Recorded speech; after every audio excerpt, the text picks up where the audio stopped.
今儿个不画完50张，别想出门。不是，我今儿有大事儿。哼，巧了，我今儿也有大事儿。乖一点呢，今天不画完呢就别吃了。夫人，真有大事儿啊！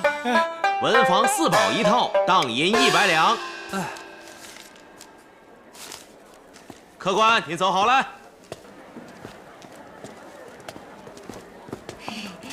哎，祝公子，有些日子没见了。哎，是啊，是有些日子没有见到我的银票了。哟，您这么说话显生分了吧？哎，我家花魁念你啦，到万花楼喝杯水酒去呀。哟，今儿可不行，今儿我有正事在身，改天吧，改天我去看望他。下次啊。哎，祝公子你别走啊！你给我盯着他。哎，我要回万花楼一趟，这到手的银子怎么可以让它飞了？哟，这位公子，我们店里的盔甲可全都在这儿了，有西甲、锁子甲、叶子甲、明光甲，可全都是好东西啊。那什么盔甲最好呢？最好的，那当然是这明光甲了。哦，号称铁猛兽，刀枪不入啊。铁猛兽，听着这个名字就够带劲的。这得多少银子？看您是识货的行家，就100两。100两。祝公子，原来你在这儿啊，可想死我了。哎，你怎么知道我在这儿啊？那当然了，我们2个人一向都是心有灵犀一点通嘛。哦，我就是瞎逛，逛一逛就逛到这儿了，随便看看。瞎逛？有瞎逛的功夫都没有找我的时间是吧？哎，不是，哎呀，哎，风车，哎，花宝宝，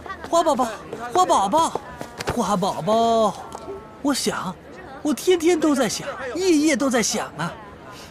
若你真想，现在就陪我去万花楼。我这现在不是有正事儿呢吗？正事儿啊，我才是你最大的正事儿。哎，不是，我花宝宝，你听我说，不榨干你的钱，我这就不叫万花楼。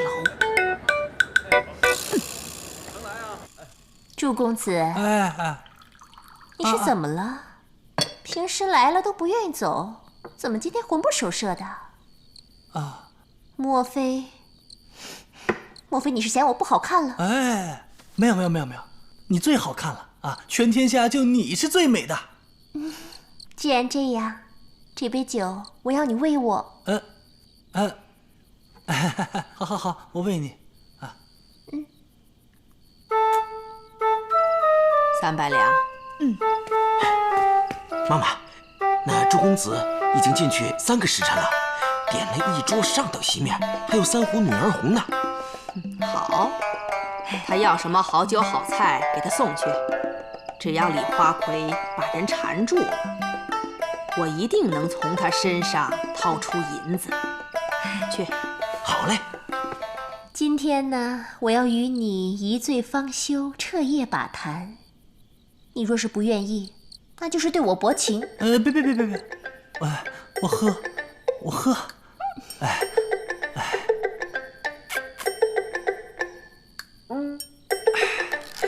喝完了啊。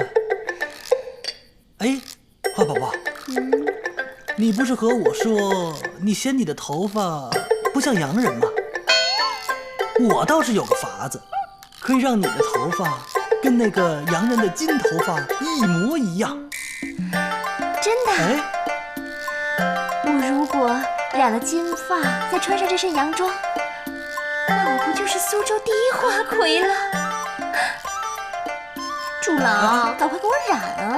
好，咱们这就开始啊，伙计。写错了，500两。哎，妈妈，里面又来单子了，不过这次好像点的有点怪。他要什么？好像是要1斤藤黄的颜料。果然是个酸文人，这一定是趁着酒兴想画画。好，给他买。好嘞。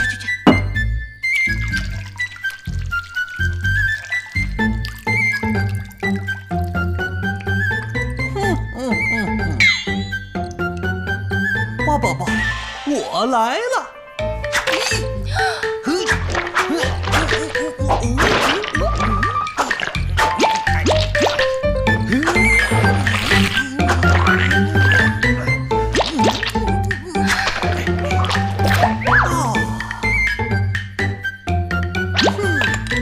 大功告成！呀，我真成洋人了。独乐乐不如众乐乐。哦，你现在可以让所有的姑娘都比不上你，赶快下去跳舞吧。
哎呀，姑娘，你唱的是哪一出啊？哎呀，我怎么了？你把客人给吓走了。镜子，镜子，自个儿看。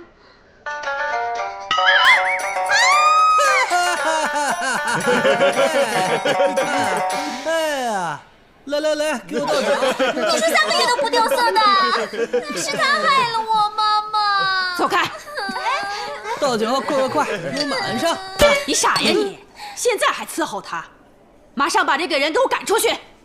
以后我不想见到他。哎，别动手，我自己走，别动手啊！哎呀，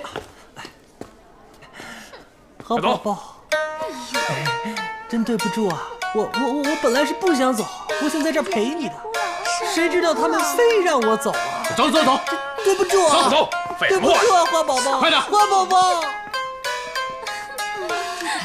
别哭了，快点上去洗脸吧。你得上去洗脸。我花，跑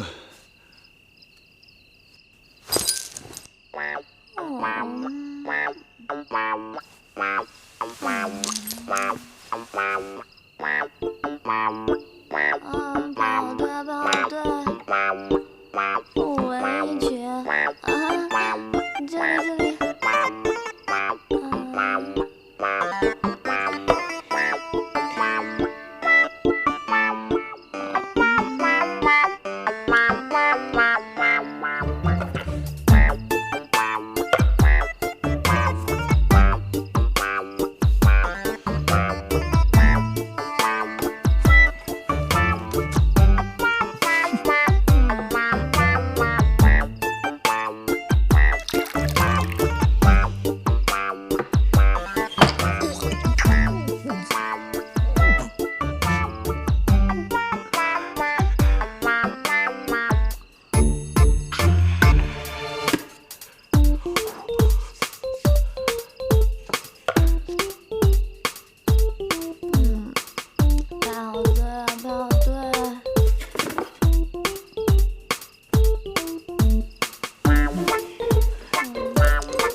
夫人早。乖，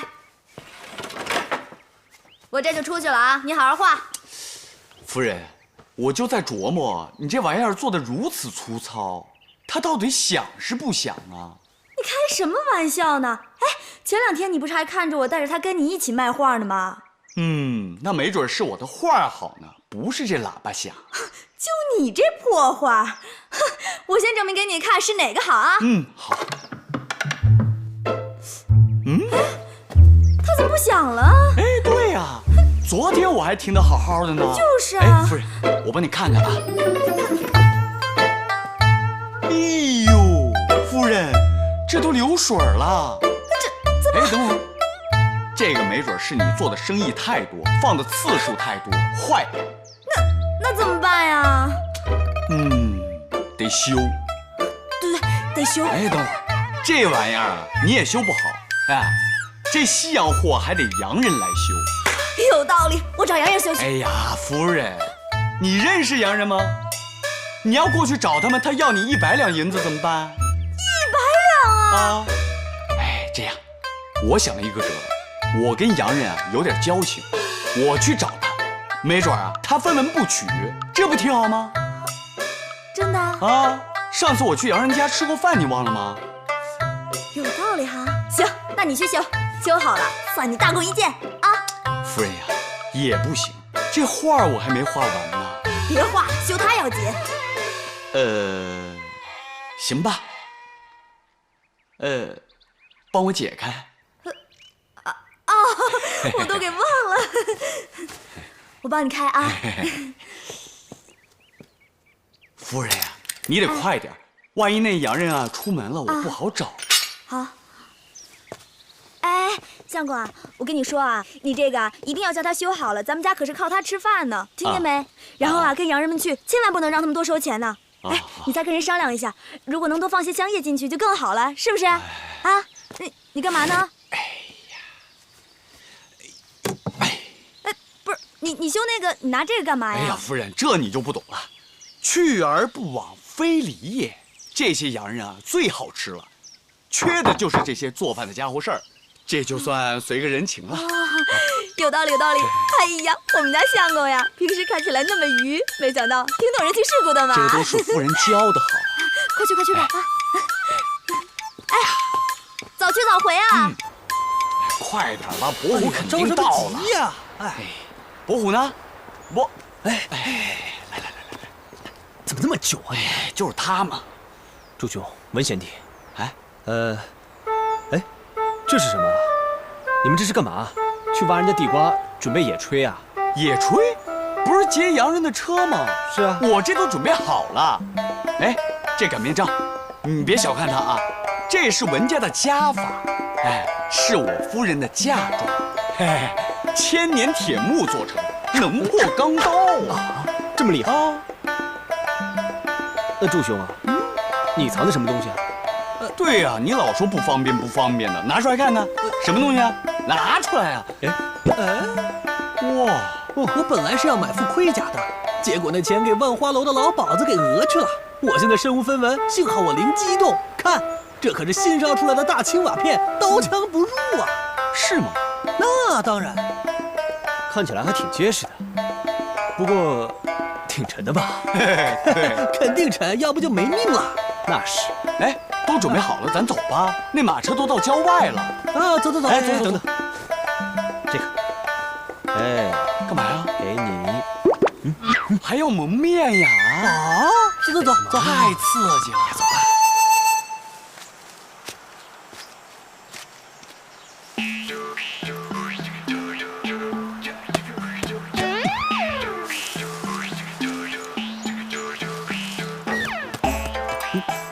祝兄，别敲了，你要是真中了刀枪，那瓦片也挡不住的。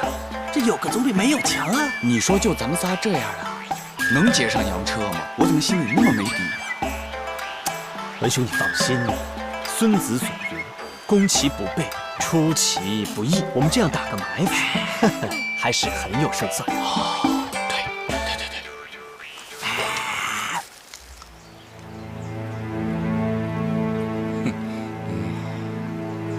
一动手，咱们下手就没准。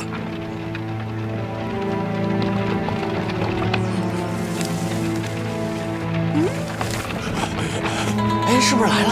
是，快准备。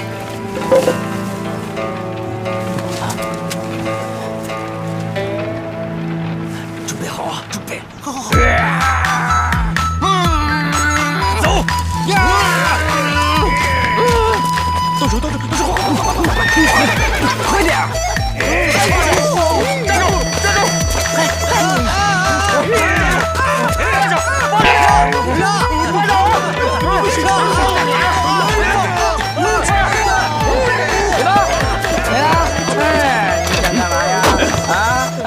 住手！光天化日啊，竟敢拦路抢劫！行了，看各位尊荣吧。不认识，不是我长得难看还吓着你，真的不认识。葛东富。哎呦，文公子啊！哎呀，别躲啦！哎，祝公子啊！看什么看？有什么好看的？你看我都不用看，你是唐公子。好啊，好吧，真是世风日下，读书人变成了绿林大盗了。我告诉你们，本师爷受了洋人的雇佣，来护镖的，你们撞枪口上了。桑丘，是我们救的你。哦，谢谢，银子准备好。哦，好，银子。行了，看什么呀？带下去。是，不是，快点，走，快点。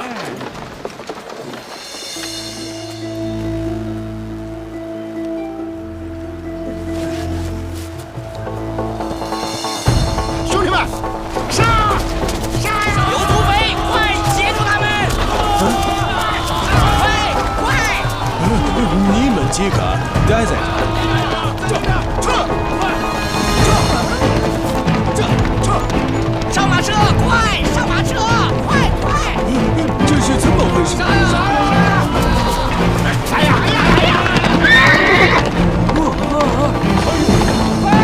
这边也有，快过来！这边，快呀！是你安排的吗？我要是有人的话，还要我们自己劫啊？也是啊。他们抢走了我们的东西，怎么办？这怎么办？他们肯定是你们3个同伙啊？是不是？不认识啊！不认识。行了，别在这狡辩了，来人，快，绑走！跟我们没关系，跟我们没有关系，我们真不认识。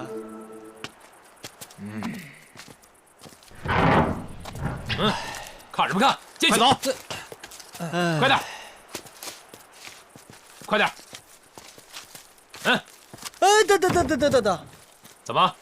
知府大人，我们真的是被冤枉的，你不能只听师爷一面之词啊！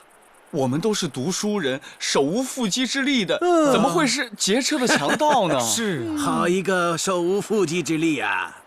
这些凶器是你们的吧？你看，这上面还有字，文家家法，是你的吧？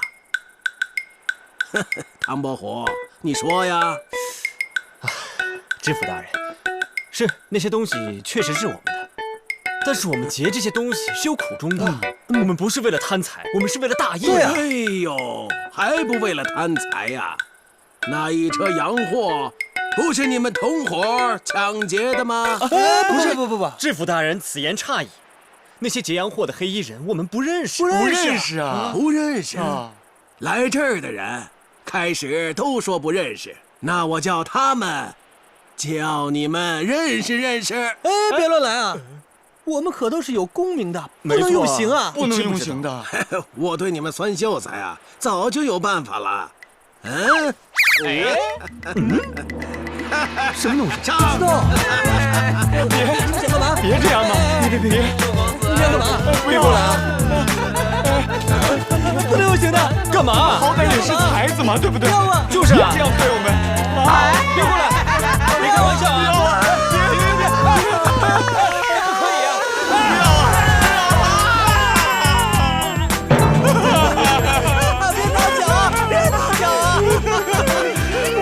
是招了吧，我快受不了了！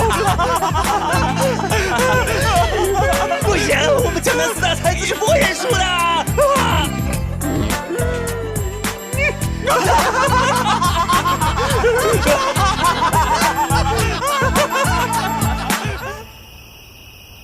I'm sorry，不上去我把货物全丢了。上去，请不要过于自责，这不能怪你啊。哦不，我没连接你们。是啊，桑丘，不要难过了。说得对，责任由我全在你。可是这些金币还在，我们其实已经赚了很多钱了。你看那上丘，除了金币，我们还会得到新学的那幅古画。那我们该怎么做？我们现在只要得到徐的那幅古画，马上就去港口把这幅古画带回欧洲，献给国王陛下，肯定会得到很多赏金。对了，不光是赏金，也许还会像对西班牙国发现新大陆的哥伦布那样，分给我们贵族的头衔，男贵族、女贵族、用中文来说，就是把我们这些画带回欧洲送给国王，我们就升官发财了。那是当然。我们真的有钱了吗？所以，我们可以回家。那太好了！这帮洋人是要开溜啊！哎呀，这可怎么办呢？这是为什么呀？哎呦，吓死我了！嘘，走走走。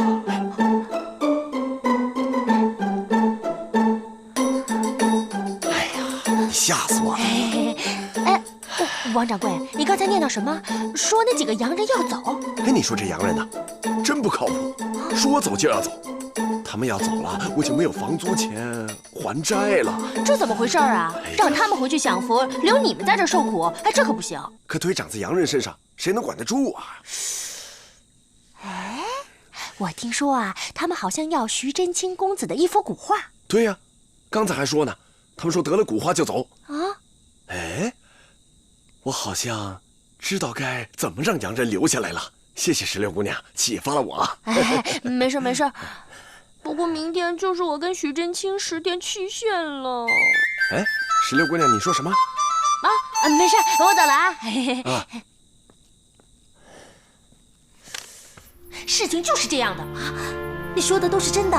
当然了，那华莱士就一副拿了国宝要跑路的样子，说要把这国宝献给国王什么的，好让国王封他一个大官做做。怎么会是王子呢？他真的不是王子？嗯。哎，楚香！哎，华莱士，80级神仙卷我给你带来了啊！哎，我的武功秘籍呢？你武功秘籍书放在这儿，放心。啊？哎，来换！啊，现在还不能换，我们已经说好了。我们需要等到王老板来，让一个中国人做一个证明。不是，这不都说好的事，怎么就不能换了呢？放心，他马上就到了。行，好事多磨是吧？啊，我在这儿等他。稍等。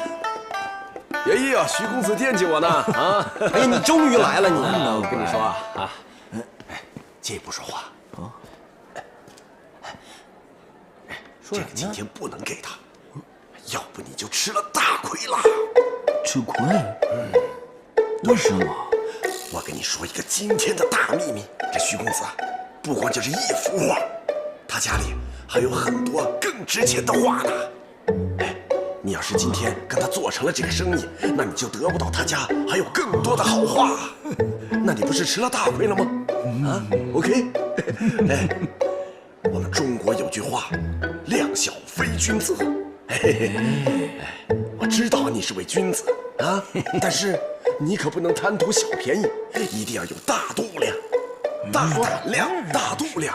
OK， 明白。你且看我的，好不好？哎，好。哎，请。换是吧？哎，换什么呀换？让他看画去。不是，怎么就不换了？收起来干嘛呀？徐公子，实在是抱歉，今天这个武学秘籍啊，恐怕是不能卖给你了。这几天江湖上都传开了，不少名门大派都抢着要这个秘籍呢，而且都出了高价。要高嘛，可比这一幅画高多了。这江湖各大门派都知道这武功秘籍了。哎，他们是怕我得到这秘籍打赢他们吧？这王老板，你说吧，得要多少幅画？你让洋人报个数，这秘籍我要定了。这，洋人说了，至少是唐代以前的。 10幅，你这坐地起价也忒快了吧？哎，你嫌多啊？哎，我可约了少林啊、武当啊，还有八卦门的掌门喝茶，还有那个王老板，我这就回去，我把我们家的房子翻个底儿朝天，我也给你找出10幅画来，好不好？这我要定了啊！你给我等着，等着，没问题，自己人。哎，我给你留着啊，你慢慢找啊。我等着你。OK。哦。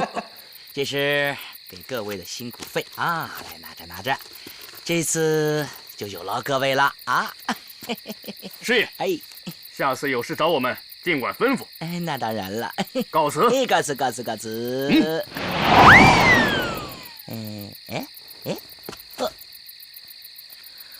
专业就是专业呀，专业的水准，专业的技术，专业的素质啊。哎。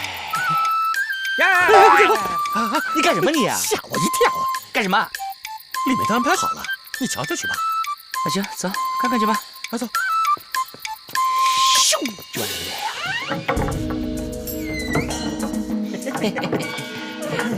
好，果然是真的比真的还真呐！咱们要发大财喽！真的是真的。 真的是真的呀！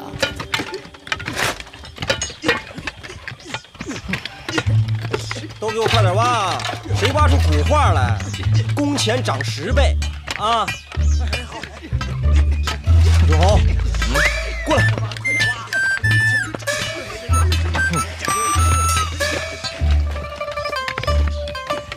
怎么回事啊你？你怎么不挖呢？挖什么挖？ 以前留那点东西不容易，你看你都挖成什么样儿？你懂什么呀？我这也是光宗耀祖。你想想，我这武功一练成，我到时候称霸武林，这徐家的列祖列宗在9泉之下，那不得为我骄傲啊！拉倒，下去挖去，挖去，好好挖！我告诉你啊，挖出来我给你涨工钱啊！徐公子。 哎呀，不好了！哟，哎，石榴姐，你怎么来了？我跟你说，我说，哎，咱先把话说前面。今天不管你怎么对我好，我心意已决，这秘籍我是换定了。行了啊，都什么时候了，你还只想着自己？你不知道啊，唐公子那3个人被关进州府大牢了。那我早就听说了，但不知他们所犯何事啊。 哎呀，1句话2句话说不清楚。但是我听说他们在牢里受了苦，都不成人形了。可怜的唐公子！哎，徐公子，你再不想办法的话，就没有江南4大才子了。不是，我这忙着呢，我这。你看，我知道了，为了你那武学梦想呢，是不是？哎，练武之人呢？啊，什么最如红日当头？义字。 对呀，如果没有这个义，你练这个武功绝学有什么用呢？会被武林中人耻笑的。你毕生的理想，难道就是走到这一步啊？那我也不去，我就是要实现我的梦想。嘿，你这人怎么倔得跟牛一样啊？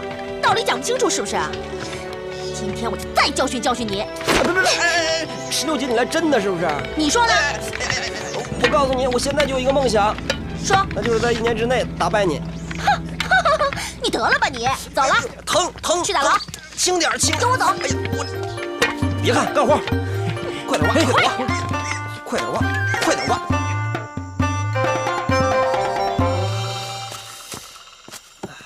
什么时候给饭吃啊？有没有人呐？什么时候给饭啊？哎，别叫了，快走。终于来了，有鸡腿我就满足了。哎。 几位公子，开饭了啊！就1碗粥。我跟你说，我们知府大人说了，你们4大才子是一起的，所以呢，这个清粥也是一起的，还是特意做的。这还特意做的？你们慢慢喝吧啊！不是这，哎呀，这怎么吃啊？这，我先尝尝。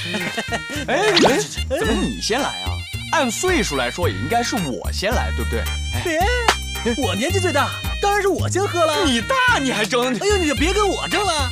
来，我先来，我先喝一下。哎，我先来。哎，唐贤弟，你还真客气。对啊，你怎么就抢着喝了？两位仁兄啊，你们还真以为先喝能占便宜是吗？你们看一看。怎么了？你们看看，你看啊，这上面全是水，先喝的能占便宜吗？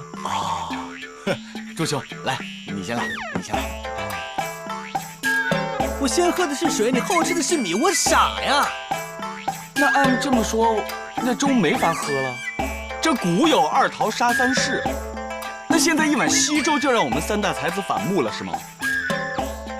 哎，二位仁兄别为难，你看，我们一人一口，喝之前先搅一搅，那就公平了，是吧？可以了，就这样吧，来吧。行，我倒是没什么意见。要说这好法子，还得靠唐贤弟，是不是？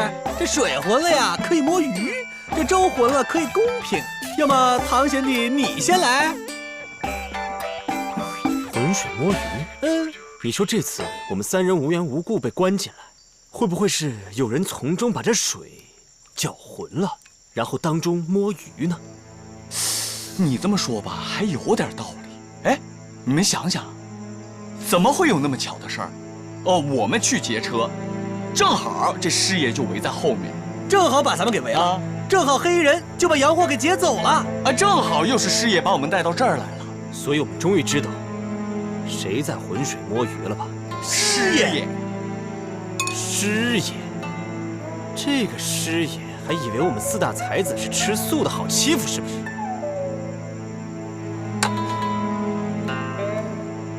小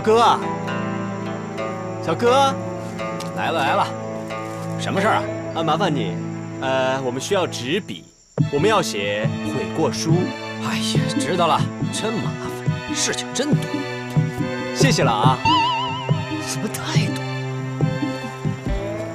哎，站住！你们干啥的？知道这啥地方不？这是州府大牢，你们说进就进呐！州府大牢怎么了？你们关错了人，我们就得进去救人。放肆！来人！这位大哥，你消消气。这位呢是徐真卿公子，前几日他几位朋友被关到大牢里面，所以他有心切，难免急躁，您多多包涵。我当是谁呢？不就是那个什么四大才子是吧？3缺1，进去凑副麻将。知府大人有了令，唐伯虎、一干人等涉及重犯，任何人不得探视。我知道这牢里有规矩。这小意思，您就通融一下啊，行个方便。你这10两，见个面都不够。我身上没有了。徐公子，你有1两吗？我哪有钱啊？我钱都买洋货了。这样吧，我这人呢也算公道，什么价钱干什么事儿。10两，你们有什么话，我帮你们转达。这不行，我们人也得见的。没话呀？没话，那我走了。我跟你说，你收了我的银子，你不能走，你不能走。大人，干什么玩意儿？没看这办事儿呢吗？什么事？说。大人，这唐伯虎写了一首悔罪诗，让咱们交给他外边的朋友。悔罪诗？怎么回事啊？朗朗乾坤身是法，拿什么玩意儿这是？淋雨。恨无涯，度日如年，悔当初。来者逐戒，惜韶华。这果然在悔罪啊！你刚才说交给谁？交给他外边的朋友，希望他们向知府大人求情。这个唐伯虎啊，来的时候硬得很，现在倒学会服软了。你把这个诗给我们吧，这样我们就两清了。这个今天到此为止啊！以后可要记得规矩。衙门8字朝南开，有礼无钱莫见。小六子，走，陪爷喝酒去。是大人。德行就是。对，你说这唐伯虎怎么回事啊？我们到这儿来给他讨清白，他呢倒写了什么悔罪诗了？徐公子，这诗我也不懂，但是我相信唐公子一定不是一个畏惧权势的人。要不你仔细看看，会不会有什么暗示啊？这能有什么暗示啊？你看，还什么度日如年，悔当初，这分明就是软骨头嘛！这诗留着有损我们4大才子形象，撕了。不想看吧？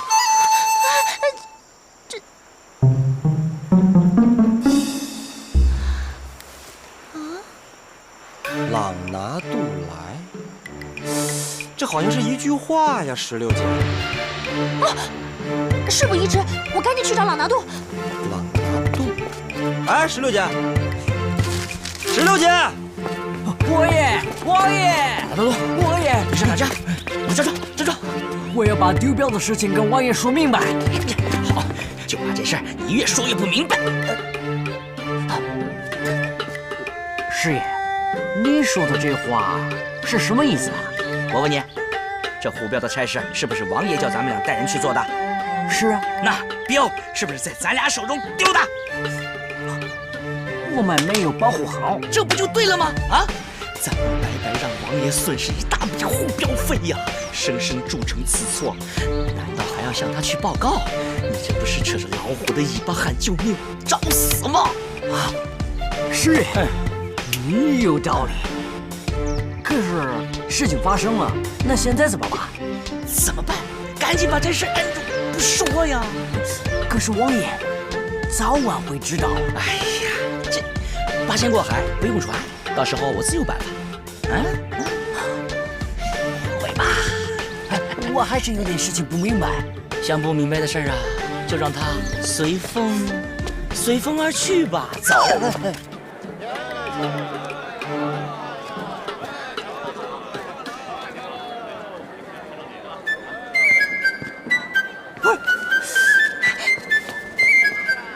这情景好像是在……你是谁？我会功夫。哎呀，少在老娘面前班门弄斧了。你是来灭口的？你知道谁要来灭口啊？谁接了镖？看来这小性子真的管用。你明白了？是师爷。对了，你们洋人也不笨嘛。你知不知道我是谁啊，朗拿度？好像是华府的丫鬟石榴。对，哎，走，去哪儿啊？跟我去大牢见唐伯虎啊。唐伯虎为什么要见我？啊？你先告诉我为什么，我再跟你走。哎，我跟你说啊，为了这件事呢，老娘已经把所有嫁妆钱都给花出去了。今天你不走也得走。走，告诉你，我会把你扮成大明国人的样子。走。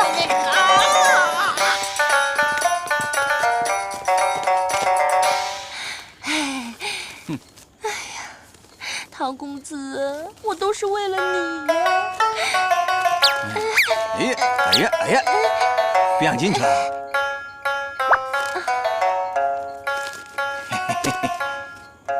到底是太师府出来的，懂规矩。这些钱够我们进去说几句话了吧？够，太够了，在里边成亲都行。走。哎，这位是谁呀？这不就是那个唐公子的傻弟弟？就想进去看看他。啊，刘子带路。走。哎，请。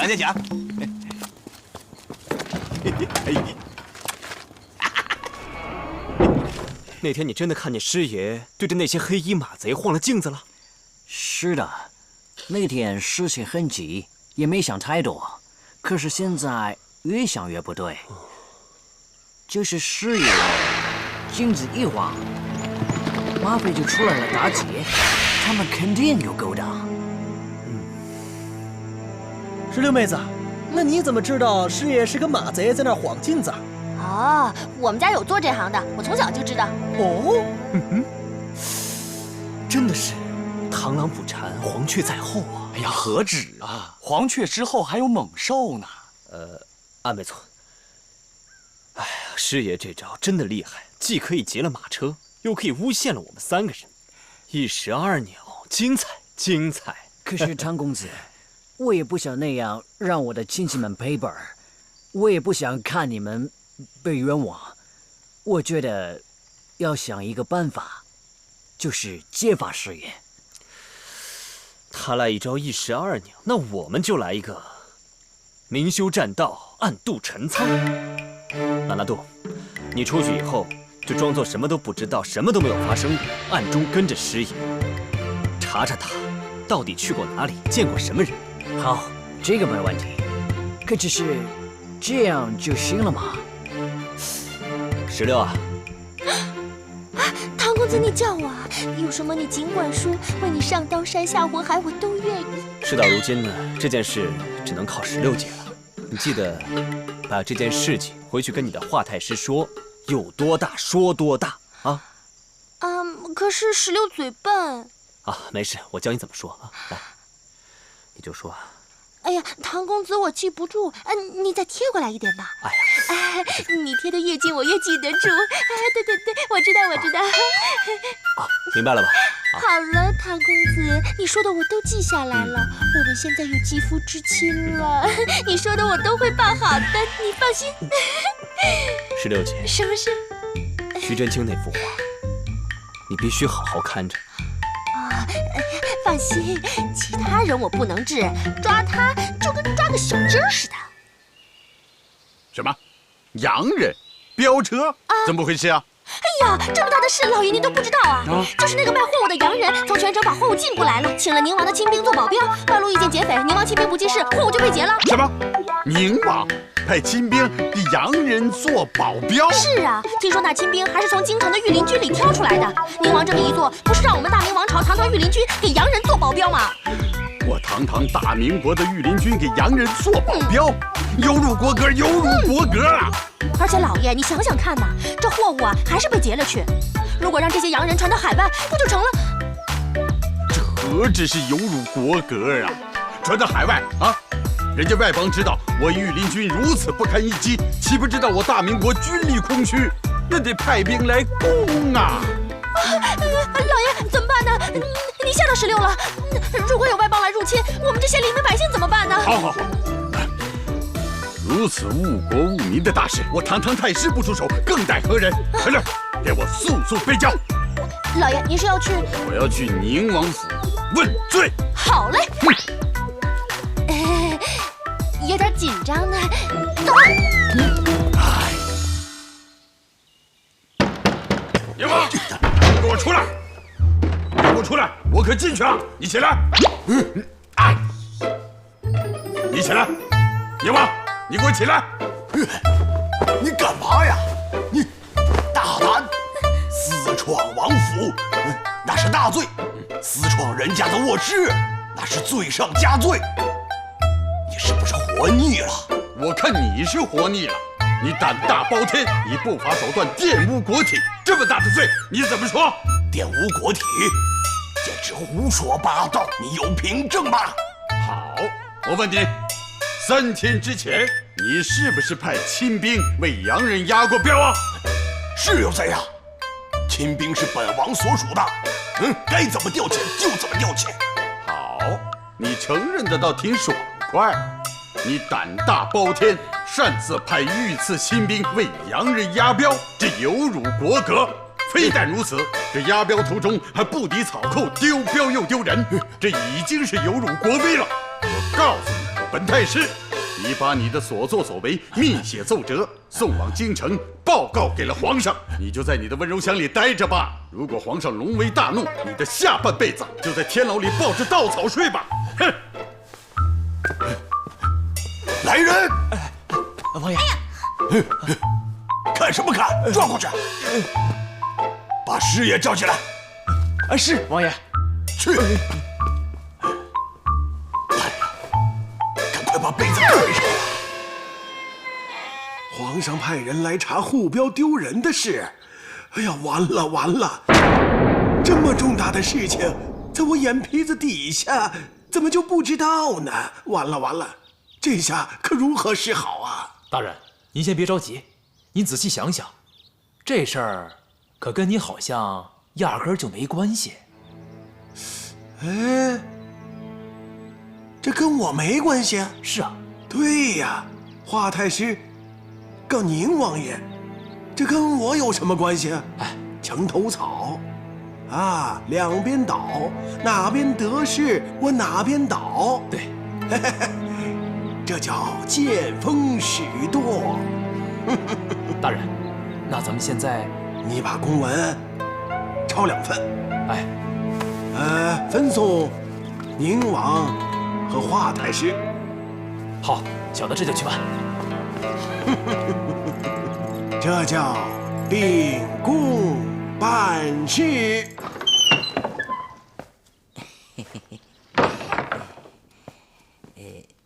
参见王爷。王爷，刚才我看见苏州城黄土垫道，粉饰一新，怕是苏州城要来贵人了吧？过来。哎，什么事儿啊？我也饶命啊！你饶命啊！以前能饶你，今天绝不饶你。王爷呀，你怎么说这话你就上手掐我呀？一炮我一炮就打死你，但是你永远也造不出来。我让你的亲兵给洋人护镖，你护的镖呢？王爷有所不知啊，那群马贼何等彪悍，何等勇猛啊！所以说也是功亏一篑，失了镖。可是千错万错都是我的错，我可以给你赔偿镖资。可是罪不至死啊！我让你的亲兵护镖给我赚点钱，你倒好，钱没给我赚到，反而把钦差给我赚来了，这怎么说？钦差为何而来呀？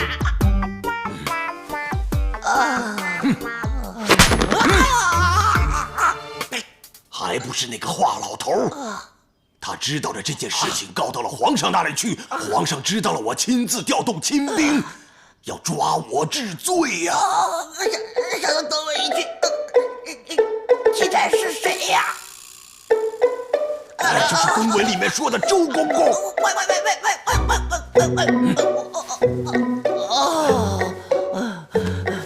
恭喜王爷，恭喜王爷！你这是干嘛？你干嘛？你是吓傻了吗？我这么可悲呀！你居然这么开心！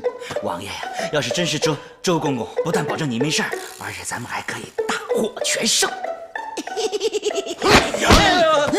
大获全胜，从何说起？哎呀，王爷啊，那华太师啊，他是你的死对头，处心积虑想扳倒您，凭什么前几次占您便宜呀？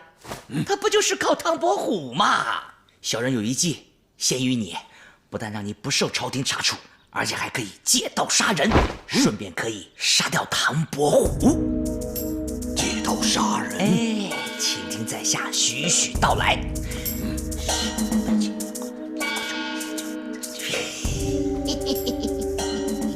呀，就这么办。好刀啊！好刀啊！好刀啊！好刀，真是好刀！哎呀！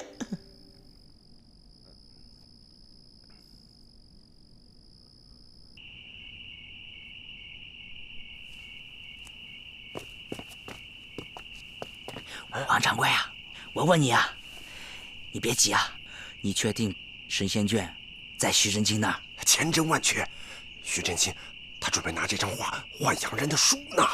那好了，如果得到这幅画，那王爷的事儿就算办妥了。哦，听说新来的那个周钦差视古画如命，莫非是也是想？嘘嘘嘘嘘嘘！哦，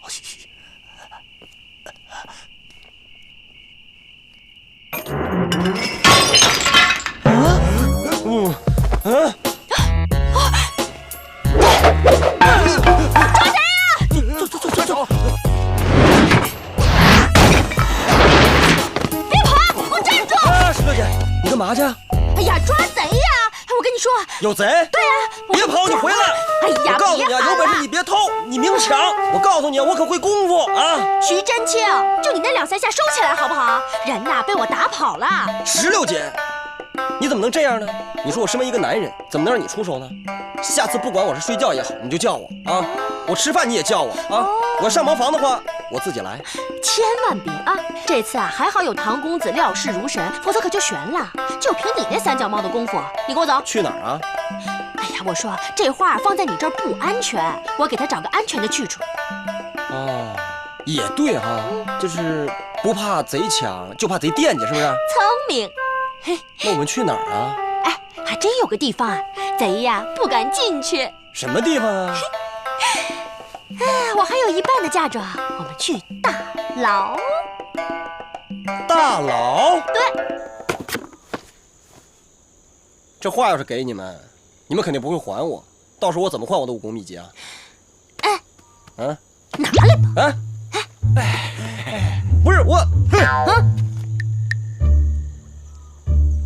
16姐，你怎么也帮他们呀？活该，让你记酒不吃吃罚酒。徐兄啊，那个周公公，他一向是古画如命，为了古画，他可以颠倒黑白。你们俩，你听着啊，如果他查这个案子的时候，知道你用古画换什么洋人的武功秘籍的事，你说你这个古画还能保得住吗？这古画放在你们这儿也没用，到了公堂之上还是得给搜去吧。他要搜，他肯定是能搜得去的。但是搜之前，我们还是可以显示一下我们压箱底的本事嘛，对吧？哎，对，你们都这样了，你们还有什么本事啊？你想保住画的话，就准备几张老纸老卷。我要老印泥，还有浆料。我要一块唐木，还有一袋陈年稻米。不是你们要这东西干嘛呀？你们要？哎呀，你管他做什么呀？我们去准备吧。走了。哎，不是，我的画，看我这画啊！轻点。钦差大人，洋货抢劫案的相关人员都在堂下，请大人明察秋毫。堂下谁是唐伯虎？在下正是。我问你，这洋人告你劫走他们的货物，可有此事？回钦差大人，绝无此事。他胡说，就是他们抢劫我们的货车。我们跟几位洋人朋友其实早就有交情。对。那么我们为什么要跟着他们的马车呢？其实是为了暗中保护他们的货物。钦差大人，我们是请了保护货物的人，但是不是他。对。那你们请的是何人呢？我们请的是我们的堂哥，在宁王府当差的拉南度，而不是他们。哎，这宁王怎么没来啊？对呀，为什么他没来啊？回大人，正因为他与此案有关，让他回避了。哦，好，咱们接着审，先打唐伯虎50大板。大人且慢。老太师，来，不用，请坐，不坐，不耽误你审案。但是呢，这个人是绝对不能打的。这件事情的曲折原委，还是请我家石榴给你慢慢道来吧。还有什么可说的？携带凶器，尾随马队，自称是护镖，却没有合约。这3人左不过是为了劫货谋财，还能有什么目的啊？说不出个所以然，一并责罚。不是，来呀！大人，我想说的是。公堂之上，岂容儿戏？来呀，对唐伯虎用刑！钦差大人，慢着，请容民女秋香给您道来。这唐伯虎3人并不是为了谋财，而是为了大义。大义？是。这么是大义？大人可曾知道87神仙卷？87神仙卷？那是唐代吴道子的传世真迹呀！大人博学多才，说的一点都没错。可是大人有所不知，这洋人受王掌柜的教唆，想以洋书换取徐真卿家的87神仙卷带出海外。这唐伯虎完全是出于中土文人的气节，怕此物流落到海外，假借劫车之机逼走洋人，保护国宝，才出此下策的。玉神。原来还有如此天大的隐情啊！这下87神仙卷乃旷世国宝，快快说来，此话现在何处？大人，您是来查洋货抢劫案的？哼，笑话！区区一车破洋货，能跟国宝相提并论吗？此话若被咱家找到，献给皇上，那才是天大的功劳。这破案子算什么？可是，钦差大人，刚才您可说那87神仙卷乃是国宝？吴道子乃是一代画圣，吴代当风4个字享誉天下。吴道子虽负盛名，可是传世的杰作很少，就连《天王宋子图》也听说是宋代的摹本。此番87神仙卷若是真迹，称之为国宝，也是恰如其分的。那这么价值连城的国宝，是不是应该好好的保护呢？那是自然，妥善保护此国宝，乃是旷世大功。那如果有人为了保护此国宝，不流失海外，而去以身试法，也是情有可原了。保护国宝乃是大义，大义大于法。好个义大于法！钦差大人，我等愿意把87神仙卷献给皇上，以换取赦免我们为了护宝而劫持洋货之罪。这话在你们手里啊？是的。事情是这样，我们3个人呢，为了阻止那幅画流失海外，所以去劫持洋货，阻止洋人交易。但是没想到我们会功败垂成。但还好，我们的好朋友秋香、石榴，竟然从徐真卿手里得到此画。画带来了吗？画卷在此。大人。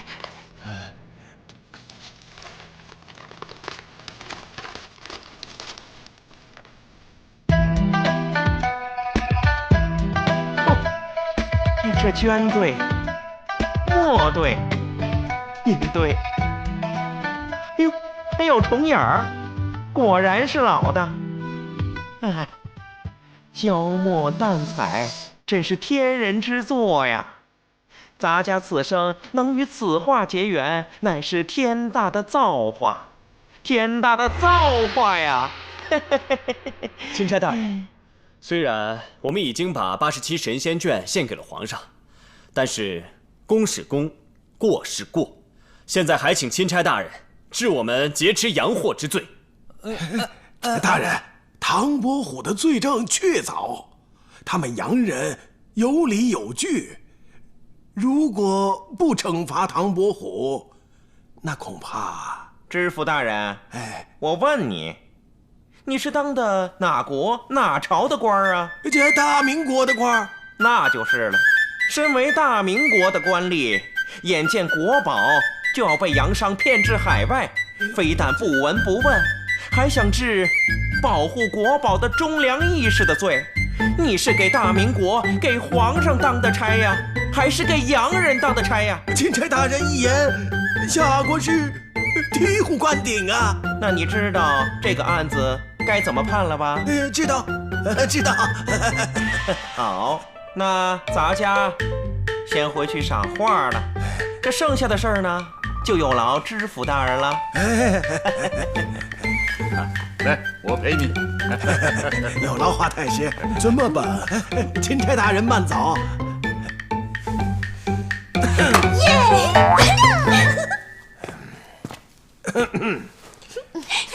唐伯虎、文征明、祝枝山3人乃是永世挚。其实是这样的，那87神仙卷乃是徐真卿的家传之宝，虽然已经献给了皇上，乃是义士，但毕竟对他损失还是挺大的。据我所知啊，洋人那里有一本西洋的武学秘籍，乃是徐真卿梦寐以求之书。不知道大人能不能赐予他作为补偿呢？这个事情嘛，好说。我可以做主，这个洋人的所有书，不分类别，全部赏给徐真卿。谢谢知府大人，谢谢。拿退堂。一车书，全都不错啊。唐公子重获自由，恭喜你了。秋香姐对我的大恩，唐某真的不知道该如何报答。哎，唐公子，我也有份哦。虽然刚才是秋香说的，但是我把所有的嫁妆都给你赔上了，你要负责到底的。谢谢。好了，石榴，唐公子，我跟石榴已经备好上好的饭菜，为公子庆祝，请吧。好，请。唐公子，走，你要负责到底啊！秋香姐。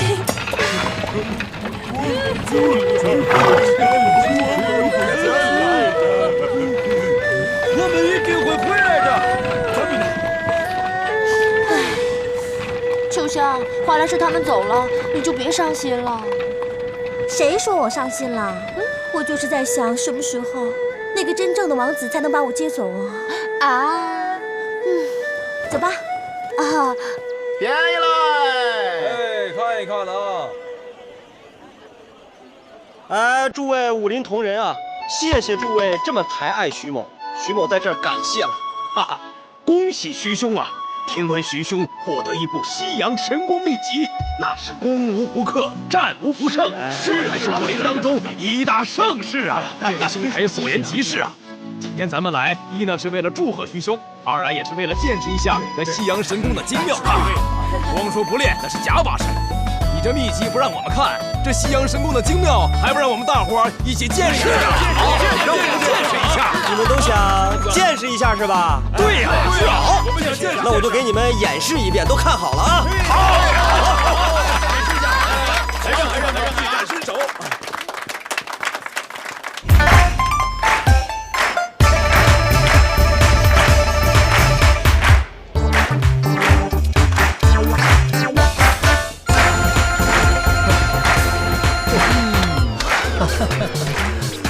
人家西洋人都说了，那根本不是什么武功秘籍，不过是西洋人学跳舞的一本书罢了。这徐贤弟还真就把它当成武功秘籍来练了，还说要去打擂台，真是可笑啊！不过话说回来，有时候像徐兄这样活的，其实未尝不是一件幸事。别人笑我太疯癫，我笑别人看不穿。人呀，活得太明白，有时候只会是徒生烦恼。有句话叫“聪明反被聪明误”。哎，说到聪明反被聪明误，不知道牛毛府那位聪明绝顶的师爷现在何处啊？看他这次的计谋没得逞，但是我想他怕是还憋着坏。不过我早嘱咐朗拿度，继续跟着他的一举一动尽在咱们掌握之中。我看这下他就使不出什么坏来了。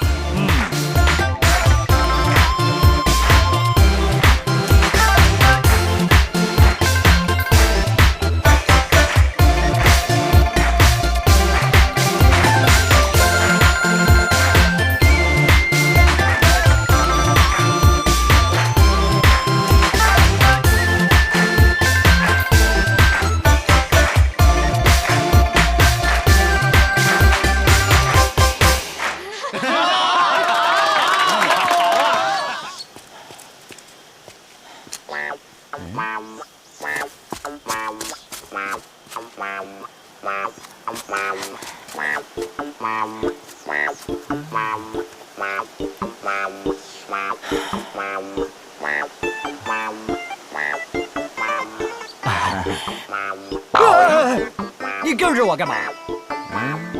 是你跟着我吧，朗拿度？为什么跟着我？你心里清楚，你想找回那车洋货 ？Yes。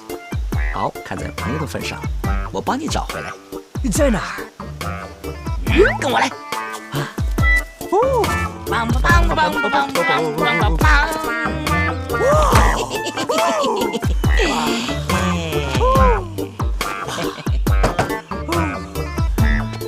最后，原来我是最幸福的人。这次轮到我发财了！发财啦！想得美！这是我花大价钱弄来的啊！你需要花钱？多少钱？1万两。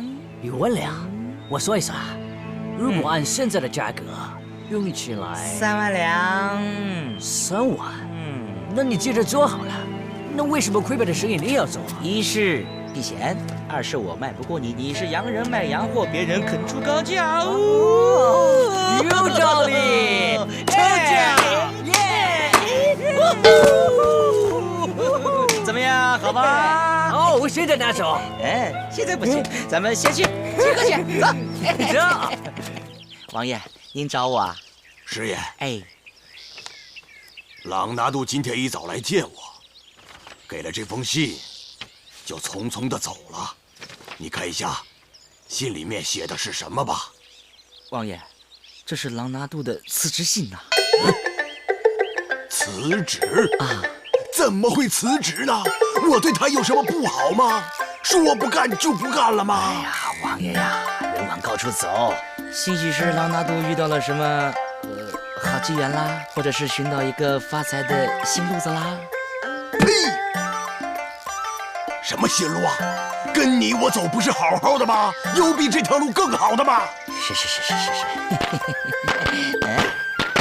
什么事啊？全福，过来！外面干什么？噼噼啪啪的。回王爷，听说是咱们府的那个洋鬼子啊！不，朗拿度大人，他找到了那车被劫的洋货，眼下自己当了洋货铺的老板了，正放鞭炮呢。这怎么回事啊？师爷，这不行啊，不能让他赚钱呐！他有了钱以后，谁帮我做那个红衣大炮啊？王爷放心，那批洋货是我带朗拿度找到的。哎喂，是不是你在他兜里面塞了钱？王爷放心，小的上次铸像失败，欠王爷的银子嘛，所以呀，我施了一个连环计，一定让王爷大赚一笔呀！来人呐，快点！哎呀，快点啦！小心一点！这是什么意思？看看就知道啦。王爷您看啊，这是什么东西？来，打开看看。快打开！这是画，这是衣裳。你不是说过洋人的东西只有一件的吗？怎么会整箱都是了？王爷，您这就不懂了。现在的人呐，推崇洋货，但买得起的毕竟是少数。咱这仿制的洋货呀，成本还不到真洋货的1个零头。所以呀，你就让他把这个价抬上去，然后咱们再低价倾销，人人购买，那获利可是巨大无比呀！对呀，王爷。哎呀，那就太好了。既然如此，大家都喜欢洋货啊，我们也应该把它改一个叫什么名字？对呀，王爷呀，这些货呀，是我派人偷偷在一个深山的一个寨子里做的。我给它起了一个响亮的名字，叫山寨货。哇啊，山寨货呀！哼，太好了！看以后还有谁笨乎乎的去买这些洋货。来，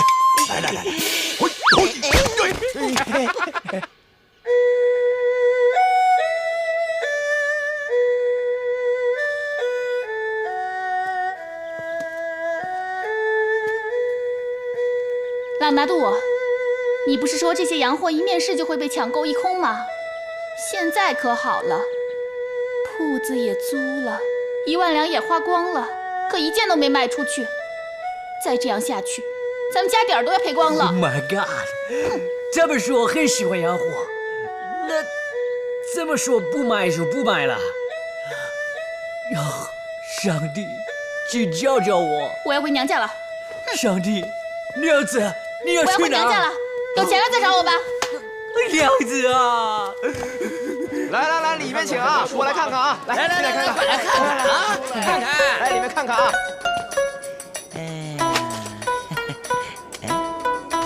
王爷，王爷，王爷呀，您看看，咱们洋货面世还不到2天，就全城热卖了啊！听说朗拿度那边也没人去喽，老婆都跑了。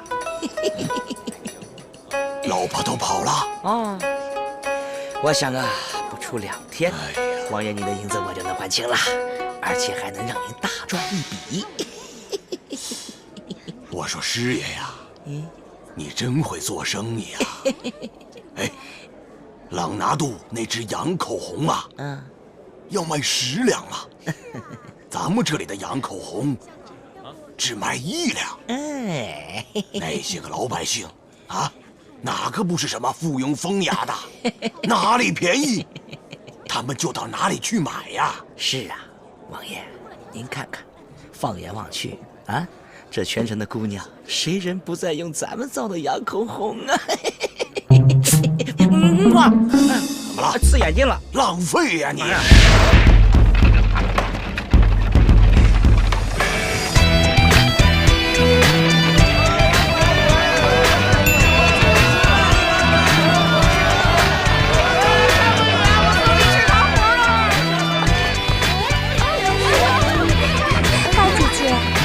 是料事如神呢。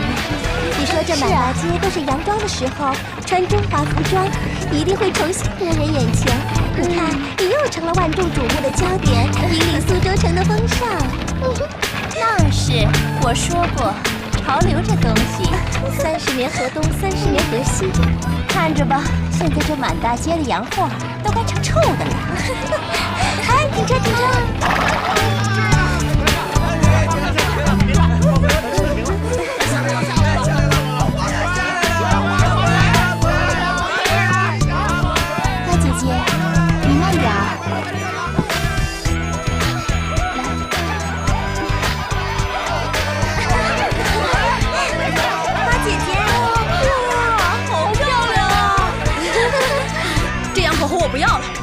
中式的胭脂水粉，这洋裙子我也不要了，我要绫罗绸缎。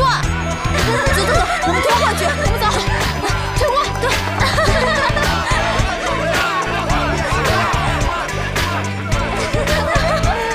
姐姐，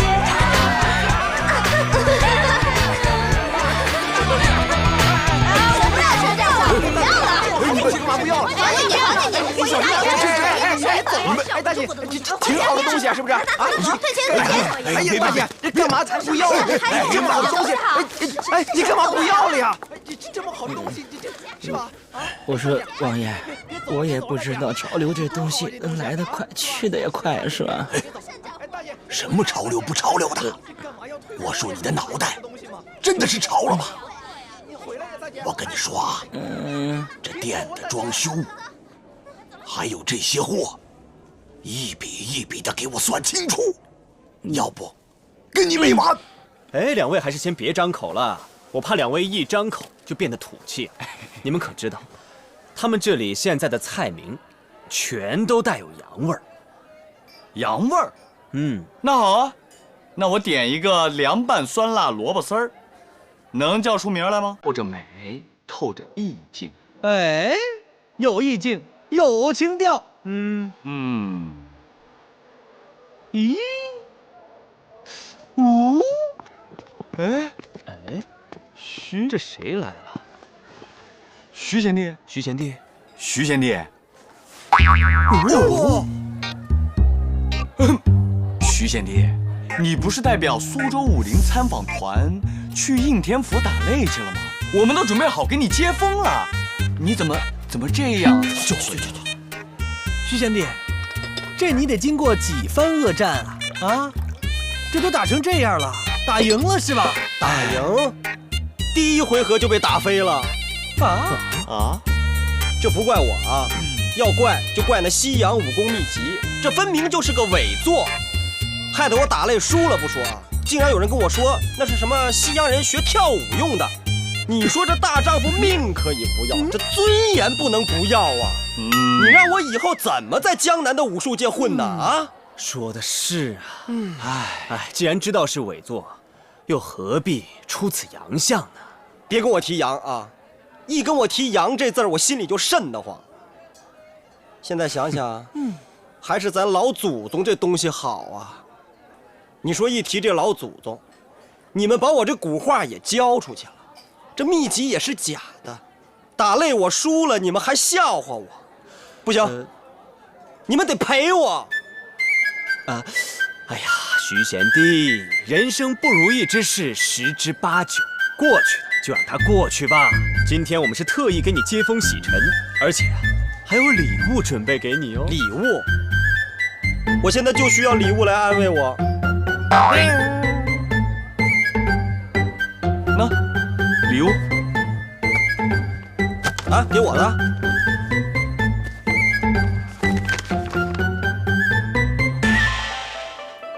哎呦喂！你们没给交出去啊？啊！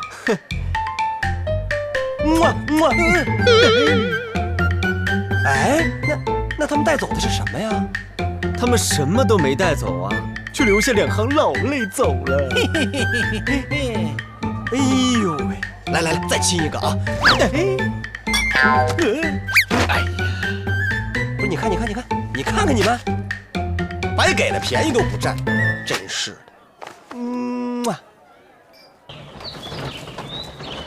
快看看吧，这幅吴道子的87神仙长卷，平常人有幸看上一眼，怕是也能沾上仙气儿啊。谢大人恩典，小云子今天真是大开眼界啊！这画可久远着呢。那是，算算，大概传世有800年了吧？800年呢？你别看这画上啊，色泽暗淡了，甚至还有了烟熏水渍和虫蛀，可那也不简单。这可是800年的暗淡，800年的烟熏水渍，连蛀洞它也是经历了800年的沧桑啊！大人，这里边怎么还有虫呢？这800年的蛀洞，它怎么会有活米虫呢？还有这800年的烟熏水渍，怎么手一抹就没有了呢？回去收着吧。好。哎，大人，这儿还写着几行小字。在哪儿呢？哎，你看这儿，就这儿。87神仙长卷，藏民间不虞官宦。江南4大才子手制此画，赠钦差大人雅正。哎呦！大人，您别难过了，这东西虽不真，但值不少银子呢。啊？为什么？名家仿名家，有款不说，这里面还有故事呢。经你这么一说呀，我心里啊好受多了。从此就有了名家仿名家这一说了，是吧？是。好，佳话呀！佳话。